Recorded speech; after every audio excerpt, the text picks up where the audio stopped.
Donc j'exploitais des jeux automatiques sur la place de Marseille. Et puis j'ai subi une concurrence déloyale vis-à-vis d'une très très grande enseigne qui a monté une autre salle de jeu alors qu'il n'avait pas le droit. Parce que moi j'avais un arrêté municipal qui disait que j'avais le droit par rapport à une distance par rapport aux écoles. Mes difficultés financières sont liées certes à une concurrence déloyale, mais c'est surtout au niveau de la banque. Parce que moi je me suis rendu compte dans l'expertise, si vous voulez, c'est que l'expert avait omis au moins 50 000 euros en débit, sans aucune explication. Et en plus, quand vous avez un dossier de crédit, on vous monte un dossier de crédit qui est un faux, où ce ne sont pas mes paraphes et ne sont pas mes initiales, où je vais faire une expertise scientifique. Je veux dire, là, la banque, le banquier est responsable. Mais l'expert comptable aussi a sa part de responsabilité. Parce qu'il ne pouvait pas attribuer des opérations pendant plus de 2 ans sans justificatif. Débit, crédit, il devait le faire. Donc mes difficultés financières sont liées surtout parce que le banquier me détournait des fonds. Hein.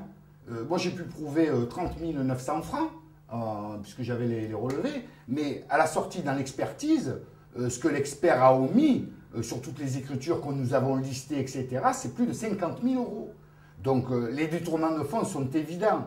Et allez vous plaindre au procureur de la République, à la brigade financière, parce que j'étais entendu par la brigade financière. Ça a été classé sans suite. Et le banquier, qu'est-ce qu'il dit? Mais pour aider M. Delompré, j'ai pris des crédits de différentes sociétés de temps. Mais c'est n'importe quoi. Pourquoi comment on va aider quelqu'un qu'on ne connaît pas? On va faire des crédits? Non mais c'est aberrant. Je peux montrer les procès-verbaux. Hein. Il y a 5 autres personnes qui ont été victimes de ce même banquier, de cette même agence bancaire. Alors le pire dans cette histoire, c'est que la banque nous a fait croire qu'elle avait déposé une plainte à la constitution de partie civile. Ce qui est exact. Elle a déposé plainte contre X en citant nos comptes. Et la banque n'a pas consigné la somme de 20 000 francs qui correspondait à la somme de consignation de la partie civile. Donc de ce fait, la plainte a été déclarée irrecevable. Et voilà quoi, ils ont enterré le dossier purement et simplement. Sur ce, donc, ça m'a causé des difficultés financières. Et donc, je me suis tourné vers mon expert comptable qui m'a dit Monsieur Delompré, on ne peut pas clôturer les bilans. Je lui ai dit, ah bon, on ne peut pas clôturer les bilans. Il me dit, oui, ben, écoutez, à mon avis, il faudrait prendre un avocat. Il m'en a cité 3. Et puis le dernier, il me dit, vous savez, celui-ci, il faudrait s'adresser à lui, mais pas à ses collaborateurs. Donc je suis allé voir cet avocat. Je lui ai expliqué la situation. Cet avocat me dit, bon ben voilà, très très bien, ben écoutez, vous savez ce qu'on va faire, vous aurez 10 ans pour payer vos dettes. Je dis, bon ben très bien, signez ce document. Donc je signe une page simple, et puis voilà. Et puis, donc c'était une demande de redressement judiciaire.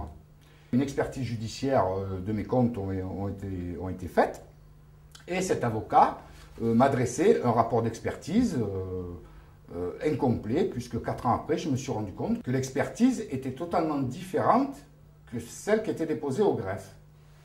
Donc je me suis rendu compte de la supercherie. Donc ce qui s'est passé, c'est que cet expert comptable, j'ai découvert après que c'était le beau-frère de l'avocat. Et au cours des expertises qu'il y a eu lieu, j'ai découvert un prêt qu'on m'a mis en place, qui est un faux, pour 250 000 francs. Donc j'ai vu l'avocat, je lui ai dit donc au cours des opérations d'expertise, qu'est-ce qu'on fait maître? Il me dit non, il ne faut pas aller au pénal, sinon vous allez perdre vos sous. Et il s'est avéré que cet avocat, si vous voulez, a signé des documents à ma place, qu'il n'avait pas signé parce qu'il n'avait pas de pouvoir, il fallait avoir un pouvoir spécial pour un dossier de cessation des paiements. Et donc de ce fait, il a demandé le redressement judiciaire pour payer mes dettes, soi-disant, sur 10 ans. Et puis, il s'est avéré que j'ai été liquidé en 5 jours. Je n'ai pas été convoqué à l'audience. J'ai appelé l'avocat, il m'a dit, ah ben non, on ne peut rien faire, tout. Donc, on n'a pas fait appel de la décision. Ils m'ont plombé tout ça au tribunal de commerce, en faisant une demande de redressement judiciaire, certes, mais qu'à la sortie, on lit le jugement, c'est Hubert Delompré qui demande la liquidation judiciaire et que je n'étais pas présent ce jour-là. Donc voilà, c'est une injustice caractérisée et c'est absolument pas normal dans ce pays que même un greffe du tribunal de commerce accepte des dossiers de cessation de paiement complètement incomplets parce que certains documents étaient signés a posteriori chez le mandataire liquidateur. Donc voilà, aujourd'hui, si vous voulez, j'ai perdu mon patrimoine immobilier, ma famille a complètement éclaté et ce que je trouve inadmissible dans la justice aujourd'hui, c'est que tous les procureurs, si vous voulez, classent ces affaires. Vous avez affaire à un mur, vous apportez toutes les preuves, il n'y a pas moyen. Vous désirez prendre un avocat pour engager une action responsabilité contre cet avocat parce qu'il est fautif à 200%. Et vous ne trouvez personne. Vous écrivez au bâtonnier, 4 bâtonniers j'ai saisi à Marseille pour qu'on me désigne un avocat parce que je n'arrivais pas à trouver. Voilà. Le résultat est acquis, ils ont eu la prescription.